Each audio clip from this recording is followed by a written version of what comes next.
Some viewers may find the following video disturbing. Viewer discretion is advised. Welcome everyone. Today is The Girl in the Tower Part 6. Today we're going to be talking about the story of Gypsy Rose Blanchard. Now when we last left off, we had talked about how Claudine had taken Gypsy back home and began smashing her computer and her phone with a hammer, and would actually begin tying Gypsy to the bed, starving her, and regularly smacking her.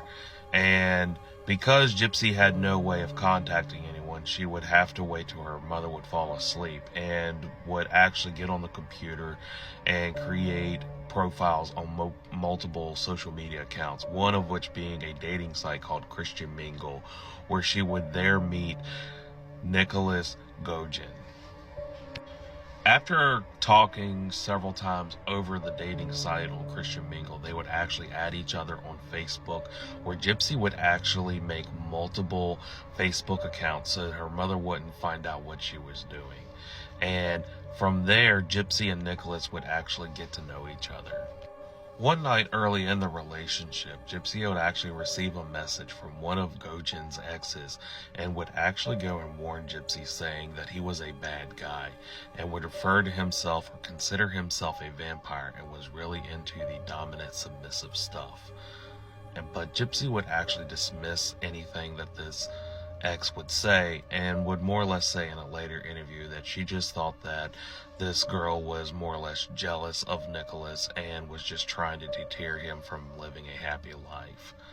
But unbeknownst to what the ex had said, Gogin had already began talking to Gypsy about the dominant, submissive stuff, and had actually told Gypsy that not only was he suffering from Asperger's, but he also had multiple personalities, even believing that one of his personalities was a former assassin in a former life, and he went by the name of Victor. And had told her that he wanted her to be into the submissive, dominant lifestyles of BDSM, and had said that he had multiple personalities, and he wanted to find someone who had multiple personalities, so each one of their personalities would actually have a significant other. For example, one of these personalities that Gogin had was a man by the name of Victor, and Victor was a very dark and twisted, sinister person, and he was actually very much infatuated with a persona that Gypsy had created called Ruby, who was just as sinister as he was. And shortly into this, they would actually agree that they are soulmates and belong to each other. And it is at this point that Nicholas would actually call Gypsy his property and would say that he belonged to her or her belonged to him. They would begin discussing how they would meet and how they would pursue a relationship. But Gypsy had already told Nicholas about how domineering her mother was, and that just regular meeting would not be that very simple. So they would create a 3-stage plan. Plan A would be for Nicholas to actually meet Claudine and to actually impress her, and Claudine actually allowing the relationship to continue. Plan B would be a plan that they would save for very last, and early in the relationship, Gypsy would actually ask Gogin if he would actually kill her mother. But Nicholas would say in an interview that he would put it off many, many times, but after she kept insisting, he would say, okay, I will kill your mother for you if that's the only way for us to be together, but let's just save that for the very last plan if all else fails. They had made another plan called Plan C, which is if Plan A did not work, Plan C would be for Nicholas and the Gypsy to have sex and for Nicholas to get Gypsy pregnant. Because in their minds, if Gypsy had gotten pregnant by Nicholas, if Claudine did not approve of the relationship, they would still be, having a kid together, so Claudine would just have to deal with it. Sometime in April or May of 2015, they would actually begin working on Plan A. Gypsy would contact Nicholas and tell him that she was going to send him money to drive over to Springfield, and that she was going to ask her mother to take her to go see the new reboot of Cinderella that just came out at that time. So she would send the money to Nicholas, and Nicholas would take the money, get on a bus, and he would go to a hotel and prepare himself to go finally meet his girlfriend and her mother.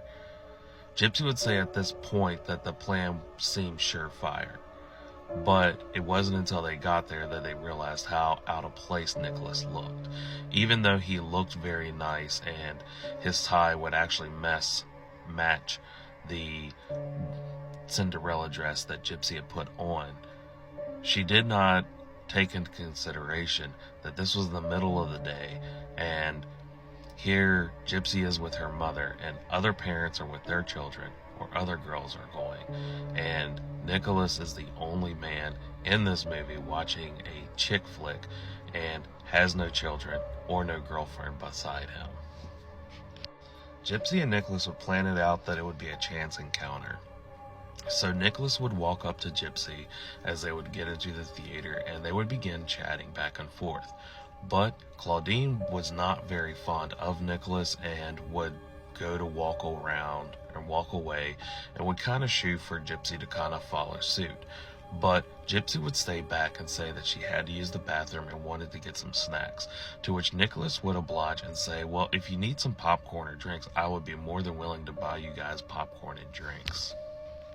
It is said there that at this point, Gypsy would take her wheelchair and go around to the men's bathroom of the theater, and her and Nicholas would go inside the bathroom and begin having sex. After they were done having sex, Gypsy would actually clean herself up and get back in the chair, where she would wheel herself out. But at which time Claudine had already began looking for Gypsy, and when she came out there, Nicholas was already getting popcorn and drinks at the stand. She would walk up to Gypsy and ask her to go into the female's restroom. They would go into the girl's restroom, and she would ask her why she did not go with her when she shooed her, trying to get her away from Nicholas. To where Gypsy would just tell Claudine that he was just a friend and would ask, can she not have friends? It was at this point that Claudine began smacking her in the face and more or less called her stupid. And they would proceed to go watch the movie. Nicholas would do everything that Gypsy had asked, but in Gypsy's mind, the night was already ruined, because Claudine had made it very clear that she was never going to allow Gypsy to ever live a normal life, have a boyfriend, have a family, and so on. Or so was Gypsy, it had said. And it is at this point that they began, when she returned home, contacting Nicholas and start working on Plan C. They had began working on the second phase of the plan to see if they could go and start to have sex so she could get pregnant. They would contact back and forth trying to work out a plan, and before even meeting up to have sex, Gypsy would actually start looking on multiple groups on Facebook, looking to talk to other females about getting pregnant. Gypsy would also around this time contact Aaliyah and tell her plan about getting pregnant, and Aaliyah would actually tell her that this was not a good idea. And the women that Gypsy had talked to on Facebook would say the same thing. Nicholas would often say that he quit looking on the Facebook groups because every time they were on there, they were more or less bad-mouthing him. And it is at this time that Gypsy realized Plan A was not going to work, and Plan C didn't seem to be getting anywhere. So therefore, she began asking Nicholas if he would actually kill her mother, and they began working out a plan. The original plan was that Gypsy was going to kill her mother and Nicholas was going to help, but she would eventually message him and say that she could not go through with it and would actually ask Nicholas if he would kill her mother. It has also been said that around this time that she had began asking him to kill her mother, that she began beating her on a regular basis, tying her to the bed, starving her, etc. It is at this point that Gypsy would actually message Nicholas and ask him to start going to places like Walmart and taking pictures of various knives and kind of show her a knife that she wanted him to pick out so that she could sneak it off in Walmart the next time her mother took her into town. Nicholas would regularly begin going to Walmart, showing Gypsy different knives, and finally found one that they both agreed upon. And it was around this time that Nicholas actually went to his mother, where he lived at the time, and told her that Gypsy was going to be kicked out of her house and that he was going to be soon going over there to take her over here to live with them.